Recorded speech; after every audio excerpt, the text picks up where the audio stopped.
C'est le propre des dictatures. Est-ce que vous n'exagérez pas en dictature? Il n'y a que les dictatures qui empêchent leurs opposants de parler. À vous de voir si ce que le Bénin devient aujourd'hui, c'est une dictature ou pas, ou si ce que le Bénin était depuis quelques années déjà, c'est une dictature ou pas. Parce que, théoriquement et de principe, il n'y a que les dictateurs qui pensent qu'il n'y a que les voix de leur sbire qui soient audibles et tout autre inaudible. Il n'y a que ceux qui se suffisent dans leur gouvernance. Je ne sais pas si une sortie de l'opposition empêche quelqu'un de faire l'asphaltage ou de faire le boulevard de la Marina. Et le bruit ne permet pas de se concentrer. Pour ceux qui sont venus au pouvoir avec Mercredi Rouge, c'est étonnant. C'est quand même étonnant parce que, vous savez, il a fallu que l'opposition invente des chiffres sur le coût de certaines infrastructures pour que finalement on les connaisse. Donc, à quelque chose, ils sont au moins utiles dans une république. Quoi qu'on dise, qu'on le veuille ou non. Il a fallu qu'il retourne à l'Assemblée nationale pour que ça ressemble à un parlement, en quelque sorte. Même si, depuis quelque temps, ils pensent tous à 2026, ils dorment autant qu'ils sont. Il a fallu qu'ils reviennent au Parlement pour qu'on sache qu'on peut amener des ministres, leur poser des questions. Sinon, les gens ont joué des matchs amicaux entre copains pendant 4 ans ici et nous ont fait croire qu'on avait un Parlement. Donc, à quelque chose, ils sont bons. Au moins pour amuser la galerie, occuper l'esprit des gens. Ils sont tout au moins bons à ça dans une république. Et pour un pays qui, franchement, a fait le parti unique, qui a inscrit tout ça dans le préambule de sa constitution, qui a fait du chemin de la démocratie. Vous savez, Yahi n'a pas pu interdire Mercredi Rouge. Hein. Le juge constitutionnel lui a dit, Monsieur le Président va lire les arrêts de 1888, fondateur des libertés publiques dans un État. Tu peux changer l'itinéraire, tu peux leur demander pour des raisons de sécurité de changer d'itinéraire, tu peux décaler les heures pour l'ordre public et son maintien. Mais ceux-là, ils sont venus au pouvoir après je ne sais combien de grèves. Toutes les semaines, il y avait grève dans un secteur. Et c'est pour cela que quand ils sont venus au pouvoir, l'une des choses qui les a tout de suite intéressés, c'est de maîtriser le mouvement syndical. Toboula a même fait tracer des lignes rouges, alors que dans aucune république sérieuse du monde, il n'y a de lignes rouges. Apparemment, ce ne sont pas que les vieux démons. Les vieilles malédictions aussi sont en train de rattraper. Et c'est peut-être le plus grand déluge que nous puissions avoir dans une république. Parce que ceux qui ont été les plus gros théoriciens des libertés publiques sur les plateaux de télévision dans ce pays aujourd'hui en viennent à faire bâillonner. Quand c'est Djenotin qui doit recevoir des vœux des femmes démocrates, il y a trouble à l'ordre public potentiel. Quand c'est à temps plein mais quand c'est le PRD qui doit faire son activité le même week-end, il n'y a pas de problème. Quand c'est l'Union progressiste le renouveau qui doit faire le tour du Bénin pour activité de son parti politique, ça draine aussi du monde, ça. Hein. Ce n'est pas un monde fou, mais il y a des gens qui viennent à les rencontres. On se rencontre dans des maisons de peuple, on se rencontre à des lieux publics. Ça, il n'y a pas de trouble à l'ordre public. Je ne sais pas si cette camisole colle à quelqu'un, mais c'est la camisole des dictateurs. Oui, Eric, bonjour. Bonjour Tanguy. Les habitudes qui refont surface. On a l'impression que, enfin, c'est nouveau, c'est pas nouveau. Hein? Boni Yaya a essayé aussi. Dans ce pays, on a crié à la dictature, etc., etc. Donc, on a bien l'impression que c'est le propre des régimes et ça revient à cycle régulier. Absolument. Si c'est une consigne qui est donnée d'empêcher justement que les militants, militantes du parti Les Démocrates puissent tenir leur rencontre ou leur réunion, cette consigne elle est mauvaise. En tout cas, ça n'a pas son sens dans une démocratie, voyez-vous. Les partis politiques ont bien entendu le droit d'organiser des rencontres, d'aller à la rencontre de leurs militants et de tenir des rencontres, de tenir des réunions. Je pense que c'est déjà arrivé 2 ou 3 fois ces dernières semaines. Le dernier cas, je pense que la mairie d'Aboubacar avait essayé de donner quelques raisons. Je pense qu'on ne peut pas être encore en train de tergiverser sur ces genre de questions parce qu'au même moment, nous avons les autres formations politiques qui arrivent quand même à tenir des rencontres. Nous avons les présidents des autres partis qui vont à la rencontre de leurs militants un peu partout. Et pourtant, nous ne voyons pas ces images où on envoie la police et puis tout ça. Je pense qu'il faut revoir cela. Si c'est une consigne qui est donnée, ça ne s'explique pas. Et quand on fait la comparaison, on se rend compte qu'on est peut-être en train de comment on dit, d'empêcher une partie d'opposition, n'est-ce pas, à s'exprimer. Mais il faut déjà que le parti lui-même se conforme aux exigences en matière d'organisation d'événements. Si vous devrez introduire un courrier qui n'aboutit pas et que vous devrez apporter réajustement que vous ne le faites pas. C'est bien normal que l'autorité s'inquiète pour votre propre sécurité. Oui, du point de vue de l'administration, on peut se poser cette question. Mais je me dis qu'au niveau du Parti Les Démocrates, ils sont suffisamment intelligents pour savoir que pour tenir une rencontre, il y a sans doute une procédure enclenchée. Maintenant, comment dans une république, en tout cas dans notre pays, au même moment, il n'y a que ce parti qui ne respecterait pas les règles. C'est assez bizarre quand même. Peut-être parce que c'est têtu, je ne sais pas trop. Oui, on se pose la question qu'en leur sein, ils ne trouvent pas des gens suffisamment illuminés pour savoir que déjà, en tant que parti d'opposition, on doit tout faire du point de vue administratif pour qu'on ne vous reproche absolument rien. Parce qu'on pouvait prétester de ça et vous empêcher de tenir vos rencontres. Ils doivent le savoir, même au plan stratégique. Et donc, je me dis que sur ce coup, c'est pas évident qu'on puisse voir de ce côté-là. Je pense qu'il y a un truc qui cloche et ça n'est pas bien. William? Vous savez... Il faut faire des démarches dans une république. Et la république, c'est aussi l'ordre. Au-delà des libertés, c'est aussi l'ordre. C'est le principe de la sécurité pour tout le monde. Apparemment, ceux qui sont au pouvoir ont plus de facilité à bien faire les démarches et à les faire sans faute. Ils ont des démarches immaculées. Et c'est le propre du pouvoir, c'est les privilèges du pouvoir. C'était le cas sous Bouniaï. Il a fallu que Bruno Amoussou, Kola Oleiji aille investir le RTB un jour pour dire en fait, nous aussi on a droit de citer dans ce pays, quoi. Parler un peu de nous, laisser Bouniaï qui est en cavale, pas cavale, qui est dans tous les départements. Wabi Boukari était même amené un jour à dire, en fait c'est l'hyperactivité du chef de l'État qui fait que la télévision est devenue finalement son agence de communication. Bon, ça c'est moi qui le paraphrase, mais c'était le cas à l'époque. Donc, en fait, tout ça revient aujourd'hui. Ce sont les mêmes méthodes. C'est pour ça, ceux qui disent qu'ils ont inventé la roue, que depuis 90 et depuis 60, ils sont les messies de ce pays. Il faut le leur rappeler. Il faut rappeler que ce sont les manières des gens qu'ils ont tous vomi. Ce sont les mêmes manières qu'ils reprennent. Et j'espère qu'il n'y a que les syndicats et les partis de l'opposition qui ne sachent pas comment faire administrativement pour le faire.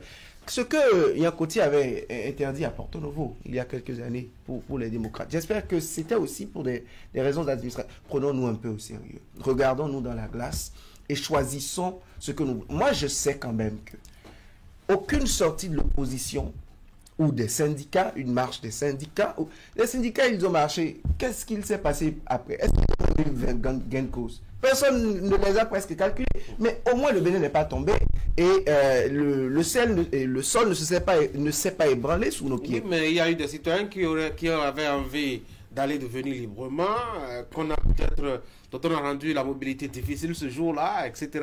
La liberté des uns commence là où s'arrête celle des autres. Justement. Ça veut dire pas toute une journée, c'est à peine et quand on sait l'itinéraire et les heures de marche, les autorités administratives sont amenées à mettre en place le dispositif qu'il faut pour ne pas empiéter sur la liberté des autres. Et même les routes, les routes asphaltées que vous avez aujourd'hui, c'est parce que des gens ont marché sur de vieux bitumes dans ce pays que quelqu'un est venu finalement au pouvoir et a amené asphaltage. Tout ce que vous voyez là, et que vous pouvez mettre à l'actif de Patrice Talon ou non, vous savez comment il est venu au pouvoir. Vous savez comment les libertés étaient importantes dans ce pays. Je pense que le 2 poids 2 mesures ressemble aux inconstants, ressemble aux gens qui savent seulement prêcher pour leur paroisse. Ça, c'est à dénoncer, c'est à décourager dans un État. Il ne faut jamais encourager un État comme certains le font sur les plateaux de télévision en disant des choses qui ne valent pas la peine. Il ne faut pas encourager un État à être dans le mur parce que vous avez eu pour vous êtes ministre conseiller, vous avez vos grosses voitures, des plaques bleues, mais le pays continue après vous, le pays continuera des générations après, des enfants et de petits-enfants à vous vivront dans l'État. On ne dit pas, excusez le terme, des bêtises, on ne dit pas des hérésies. On va non plus on ne dit pas des hérésies. Non, c'est ce que c'est. On ne dit pas des hérésies pour plaire à un homme. Oui, c'est on ne soutient pas le faux. Je pense que c'est justement pour ne pas en arriver là que nous devons savoir raison garder. Vous savez, un pouvoir ou un régime des gouvernants qui interdisent par exemple des manifestations à caractère politique, cela a également des conséquences sur leur gouvernance, ce qu'ils ne savent peut-être pas. Vous voyez, il y a une sorte de perte de légitimité. Lorsque vous interdisez, c'est un peu comme si, pour des gens comme ça, c'est pas eux que vous gouvernez, et vous n'avez que Dieu des oreilles que pour d'autres personnes. Donc, ils ne vous considèrent pas comme, ils vont vous prendre comme des gens qui ne veulent pas de leur bien. Ça pose un problème. Il y a également la conséquence liée à l'isolement, parce que quand vous, de façon continuelle, vous interdisez des manifestations, vous isolez de cette partie, de cette frange de la population. Il y a également l'affaiblissement du système démocratique. Et c'est là tout le danger. Dans une démocratie, il est supposé que certains sont d'accord, d'autres ne le sont pas. Et lorsque on n'est pas d'accord, on a le droit de l'exprimer. On a forcément le droit de l'exprimer. Et il y a des formules par lesquelles, des canaux par lesquels on s'exprime. Ici, on interdit les rassemblements parfois, et les gens estiment même que les médias sur lesquels doivent intervenir, qui nous appartiennent à nous tous, on leur interdit encore l'accès à ces médias-là. Ça pose un problème, et le plus grave, c'est l'image que nous donnons à l'étranger. L'image que nous donnons à l'international, cette image-là est cochée, et cela ne donne pas, cela ne vous rend pas service quand vous êtes au pouvoir. Les gens se disent, mais dans tel ou tel pays, voilà des gens qui n'aiment pas la contradiction. Quand on commence par dire ça de vous, ça n'est pas bien pour vous. Et ça peut même vous empêcher d'accéder à certains projets qui doivent apporter, disons, des devises pour le développement de vos citoyens. Est-ce que même quand vous aviez apporté toutes les preuves que ce que vous voulez faire, en tout cas, les règles sont respectées, etc., est-ce que l'autorité, en fonction du contexte, des éléments qu'il a à sa disposition et surtout des informations qui lui parviennent et qui ne sont pas forcément à votre disposition, est-ce qu'au nom de ça, l'autorité ne peut pas interdire une manifestation? Tout à fait. L'autorité est garante de l'ordre public. Mais pourquoi on se plaint alors? Et l'ordre public, c'est dans les notions techniques relatives à l'ordre public, il y a la question de la nécessité. Donc, quand il y a nécessité, l'autorité peut évaluer les risques en présence, le notifier. J'ai dit le notifier, pas laisser les gens commencer par s'attrouper, envoyer tous les policiers de la commune pour aller infester le milieu comme des abeilles chassent l'Union progressiste chez moi là-bas. Donc, en fait, il faut trouver le moyen, par correspondance administrative, de dire aux gens, attention pour telle raison. Et surtout, pourquoi il y a risque d'insécurité que lorsque ce sont des gens qui ne veulent pas dire que l'asphaltage est bon, que Talon doit rester, il faut 3e mandat, pourquoi il doit partir? Parce qu'on sait que ça déchaîne les passions, la politique déchaîne les passions. Oui, et ce que les turiféraires de Patrice Talon disent, ça ce ne sont pas des passions, des passions qui vont même contre notre constitution et qui n'interpellent personne.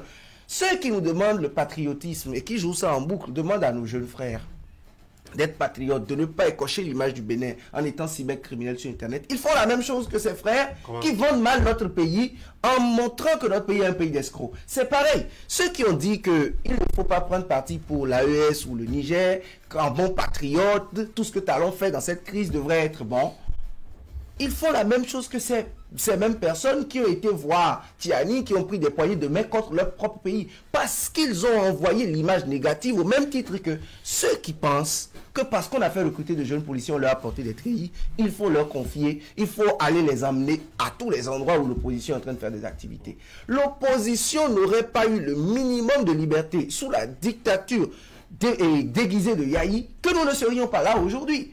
Et s'il faut reculer, il faut aller plus en arrière, c'est qu'on ne construit pas le Bénin. Arrêtez de nous chanter un bilan qui puisse nous bâillonner et nous clouer nos libertés. Nous avons la liberté est au-dessus du bien-être, la liberté est au-dessus du développement, il faut sacrifier. Les deux vont de pair, parce que la démocratie, c'est le pain et la paix, dira professeur Théodore Olo. Les deux vont tellement de pair que même si aujourd'hui, on a un semblant de ce que vous appelez bien-être, je ne sais pas combien nous mangeons au PIB. C'est un semblant.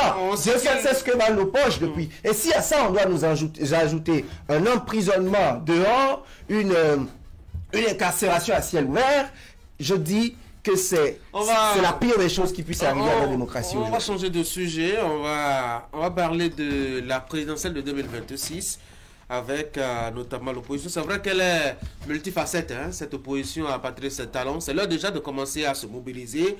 Mais se mobiliser, c'est surtout voir s'il y a une possibilité pour l'opposition de se mettre ensemble aujourd'hui pour faire front commun afin de faire face justement à la mouvance, Franck? Quelque chose a démarré.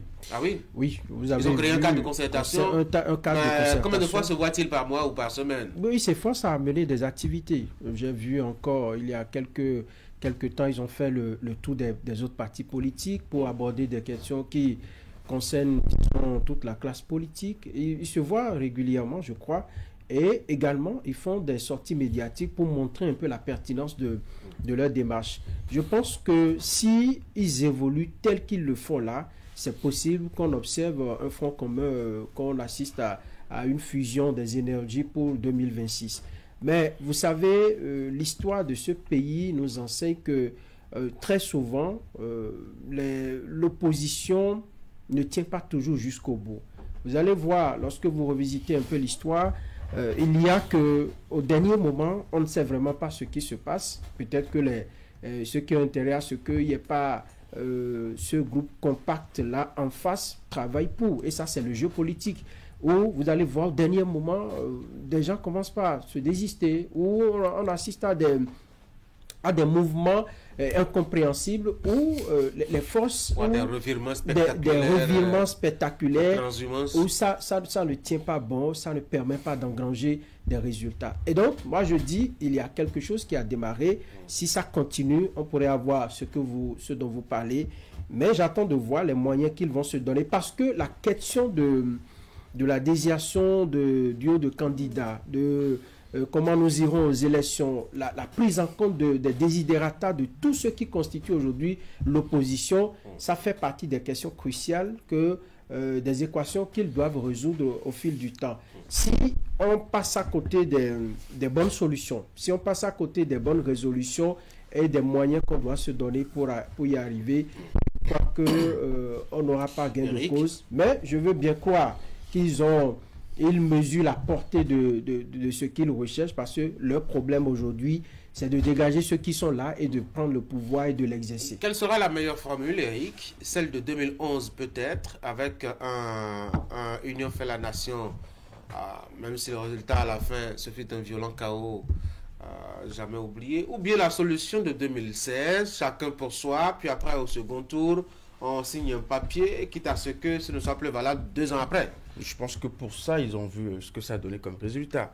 Je pense que se mettre ensemble et faire front commun, cela peut être la seule option, parce que cela leur permet de mutualiser les efforts, n'est-ce pas, et de se dire que pour un objectif commun, eh bien, nous pouvons nous mettre ensemble pour y aller. C'est vrai que pour des questions de leadership, c'est pas toujours facile de se mettre ensemble. Ils peuvent trouver en leur sein comment il faut pouvoir concéder les choses pour que la chose soit possible. Déjà avec l'expérience du cadre de concertation, ça marche plutôt bien, parce que depuis l'installation de ce cadre, on n'a pas entendu des propos divergents entre les différents acteurs. Oui, je pense qu'il y a un agenda. Les FCB disent qu'ils sont sélectifs et qui ne mobilisent pas tout le monde. Bon, je pense qu'avec la FCB, bien avant même la création de ce cadre, on savait déjà les rapports que ce parti entretenait avec les autres formations politiques. On est jusqu'à aller à trouver que ce n'est pas un parti de position. Je pense qu'ils n'ont pas encore suffisamment digéré cela. Et toujours est-il que les choses vont changer d'ici à quelques mois des élections, et ils vont peut-être se rendre compte que la possibilité pour eux de se mettre ensemble peut être leur seule option. William, juste un mot avant ce sujet, c'est que il faut retenir par exemple que sur 7 demandes du Parti Les Démocrates pour ces mobilisations, une seule a reçu un avis défavorable sur 7. Sujet clos. Vous déduisez de ce que ce soit par nécessité administrative ou non. D'abord, le cadre de concertation de l'opposition, c'est pour un but premier, la liste électorale. Le cadre n'a pas vocation à connaître de la collaboration des partis d'opposition. Il peut l'étendre après, il peut voilà, ajuster les choses ils l'ont dit, c'est envisageable. Mais retenons que sur le principe, et actuellement, ils n'en sont pas encore à... Voilà, c'est le code électoral. Et je crois que là-dessus, leur agenda...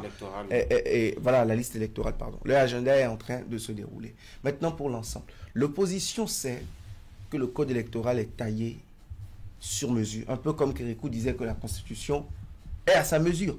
ce code électoral veut exactement le nombre de députés parrain possible que le Parti des démocrates a, 28. La seule option, c'est FCBE qui a encore, je crois, irrésistiblement 2 maires. Donc, seul ne pourra jamais parrainer aucun candidat. Donc, rassurez-vous, avec les lois en vigueur aujourd'hui au Bénin, je ne sais pas si c'est de la liberté, ça aussi, ou c'est de la démocratie. C'est au nom de quelle réforme, de quel système partisan, Dieu seul sait. Toute l'opposition de ce pays réunie, tous ceux qui pensent qu'on ne peut pas faire route avec Patrice Talon, à eux tous doivent s'arranger s'ils veulent vraiment avoir un candidat, et ils n'en auront qu'un seul. Donc, de ce point de vue, ils y sont contraints, ils sont tenus par la culotte. Les lois les y contraignent. Aujourd'hui, la législation en vigueur aujourd'hui contraint tous ceux qui pensent qu'il ne faut pas garder feuille et stylo à la porte de Patrice Talon, attendre si en avril ou en mai, la fumée blanche va sortir du Vatican. Tous ceux-là doivent savoir que s'ils veulent être au pouvoir prochainement et ne pas faire de la renégatie de dernier moment, ils ont à faire ensemble. Et de ce point de vue, quand on est contraint, on fait 2 choses. Soit on proteste en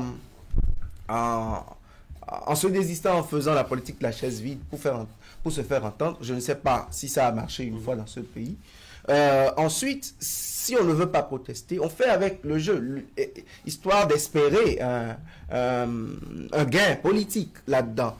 Donc je vois cette opposition plutôt divisée entre les égaux, parce que même l'harmonie de groupe au sein des démocrates sur la question de la présidentielle, pouvoir la conserver, pour moi, elle n'est pas un enjeu facile. C'est déjà, je dois dire, le gros enjeu, faut-il le dire, au sein même des partis pris individuellement. Le débat est si risqué, et cela n'est pas une spécificité de l'opposition, même au niveau de la mouvance aussi. C'est vraiment assez délicat que de parler, je dois dire, de duo au sein des partis politiques. Mais alors, il faut l'élargir à une perspective où tous les partis politiques vont se mettre ensemble. Est-ce que ça ne va pas être davantage plus compliqué? Et justement, comment est-ce que l'opposition choisit, et ça va être la dernière ligne droite de nos discussions, comment est-ce que l'opposition choisit son duo? Grosse question. Son duo, comment ça va se choisir? Une compétition entre les partis politiques de l'opposition, ou bien une compétition à l'interne de chaque parti politique d'opposition? À l'interne de chaque parti d'opposition. Parce que vous avez vu, les LD ont déjà lancé, les hostilités ont dit qu'il faut lancer les débats autour, alors qu'au niveau, par exemple, de Expérience TB et son MPL, il n'en est encore rien. Au niveau de FCBE, qui n'est pas toujours, reconnu par les autres comme étant parti d'opposition, c'est encore une plaie qu'il faut soigner. Mais à l'intérieur, c'est bien mis parti de l'opposition. Oui, mais les autres en tant que journaliste, c'est parti de l'opposition. C'est parti d'opposition. Voilà. Alors, si on doit se mettre dans la perspective de ce que on doit se mettre ensemble au niveau de l'opposition pour aller à la présidentielle de 2026 et que les discours sont divergents, donc admettez qu'on dise que c'est une plaie à soigner d'abord. Et ça, c'est une grosse faiblesse pour l'opposition, à mon avis. Si ça continue comme ça, ça va, parce que la FCBE va développer sa stratégie sur le terrain, le reste du groupe va développer également sa stratégie sur le terrain, donc ça va être un problème. Qui ne veut pas avoir de candidat dans le duo? MPL vous dira que j'ai fait tous les combats avec eux, il faut que tout au moins la vice-présidence me revienne. NFS de Avoynon, NFN, pardon, de Avoynon, et le parti de NGS ou de Grande Solidarité GSR, pardon, je ne maîtrise pas trop. Et donc, voilà ce à quoi leur réforme du système partisan nous a amené. Des partis politiques dont à peine on connaît les noms. Pourtant, les journalistes, analystes politiques tous les jours. Peut-être parce qu'on ne s'intéresse pas suffisamment. Ils font quoi? Ils viennent sur Actu Matin une fois l'an. Quand ils acceptent de venir, ils n'ont même pas de quoi faire des activités de quartier pour médiatiser dans le groupe. Ils prennent des subventions de... Non, ils n'ont pas d'élus. C'est micro... Excusez-moi, la réforme n'a pas pu enlever les micro-partis. Il y en a encore. Ces micro-partis à côté des gros paniers à crabes, ils existent, pas de nom. Et je crois que là-dessus, les gens ont atteint leur objectif. il voulait voir clair et mettre deux ou trois partis au cœur de l'activité politique. Je crois qu'ils l'ont réussi. Et l'activité politique se résume à pas ministre conseiller qui peut venir dans les temps de poisson par moment. Ça se résume à UP le Renouveau, Bloc républicain, les démocrates. Objectif atteint pour ceux qui en vérité, je pense que ça va être une grosse équation à résoudre. Et moi, je veux bien voir l'alchimie qu'ils vont utiliser, la thérapie qu'ils vont utiliser pour taire les divergences. Parce que Boni Yayi, à la tête des démocrates, disons chef de file de l'opposition en griffe, pas aujourd'hui. De fait. Bon, en fait, de fait. Parce que. Après, on nous dira après que le décret a été signé. Donc, Boni Yayi aussi va peser de son poids dans le choix. Et je sais que, connaissant l'homme, eh bien, peut-être qu'au dernier moment, ses avis ne vont pas plaire. En tout cas, c'est la même difficulté qui va se poser au niveau de l'opposition, à mon avis. Peut-on vraiment citer des têtes d'affiche ou des têtes possibles au niveau de l'opposition? Je veux dire, toutes tendances confondues. Hein. C'est vrai que déjà par le passé, on devrait respecter un certain Paul Rompouet, qui a quand même été déjà candidat à une présidentielle par le passé. Mais à part lui, Eric? À part lui, qui d'autre on peut choisir? Tout compte fait, je pense que, étant tous des militants au niveau de ces formations politiques, ils ont le droit de prétendre être candidats. Tout au moins, sur comment ça va se passer au niveau du choix, ça va pas être un exercice facile. Justement, ils doivent pouvoir trouver la formule de trouver un équilibre et permettre aux formations politiques de se sentir concernés.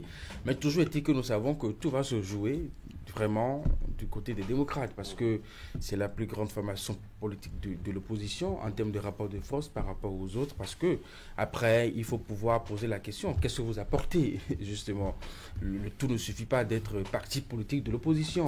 Quel est votre poids, quelle est votre force de frappe, parce que c'est tout ça qu'il faut considérer pour que le candidat soit véritablement choisi, et espérer que les autres qui peut-être ne pourront pas donner véritablement un candidat en leur sein puissent avoir l'humilité aussi d'accepter et de se dire que bon, nous travaillons pour une même cause. Après, on peut voir une fois qu'on aura la victoire et comment gérer le pays.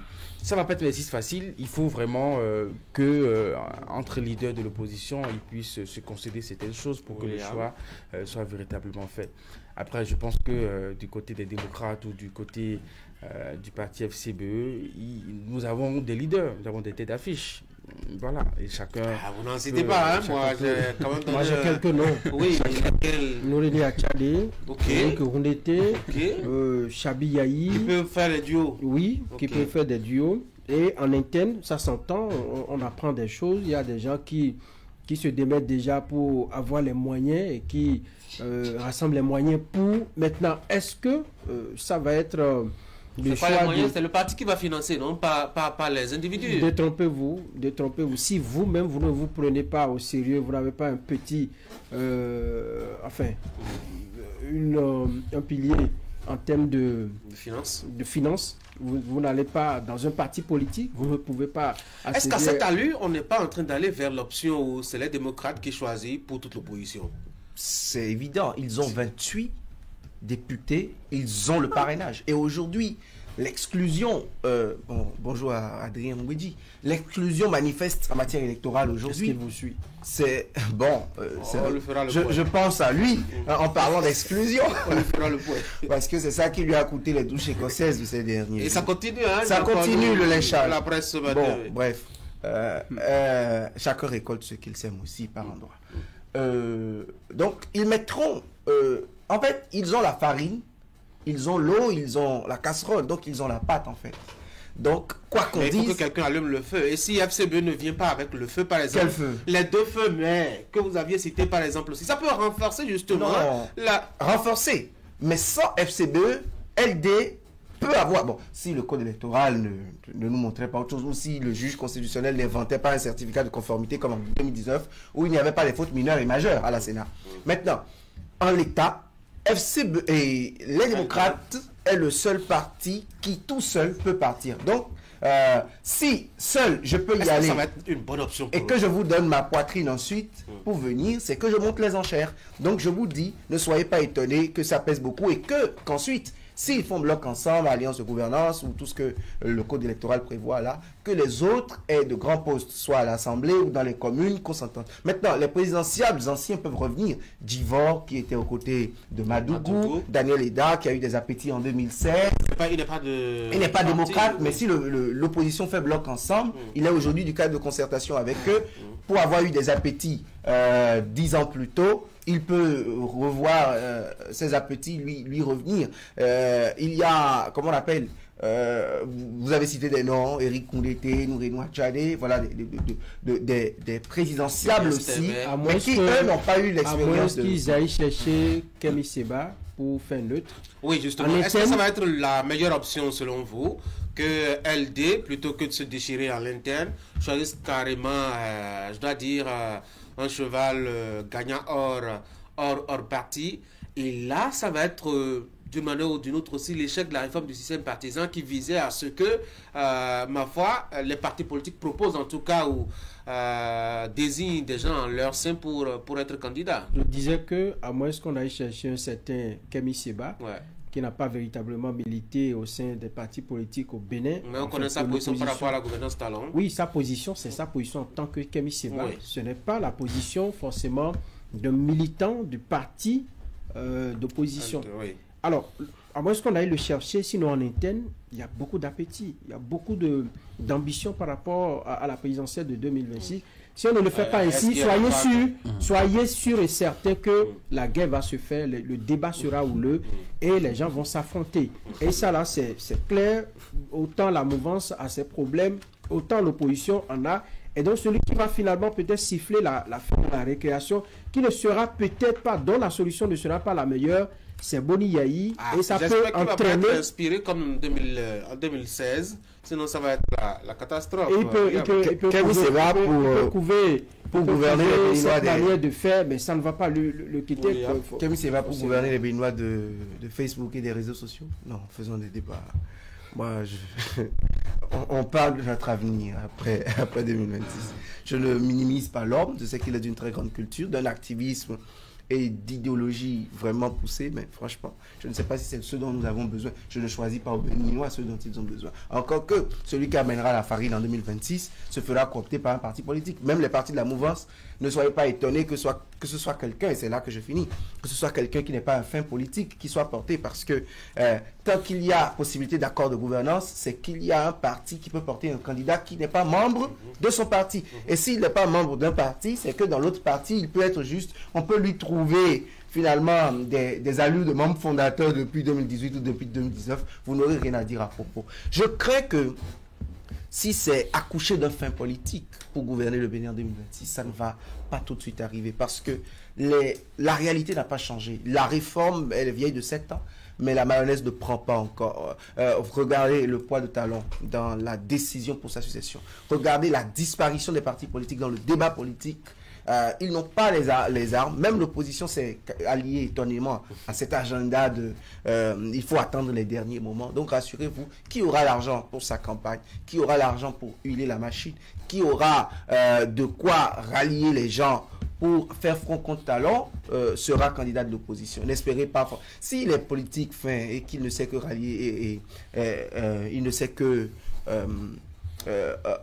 les foules, comment le verbe m'échappe, haranguer les foules, ben écoutez, qu'il n'a pas la farine, les gens vont décider de la propriété de la pâte pour lui. En tout cas, on verra bien ce que ça va donner. Je n'ai pas entendu Eric sur à l'interne ou à l'externe.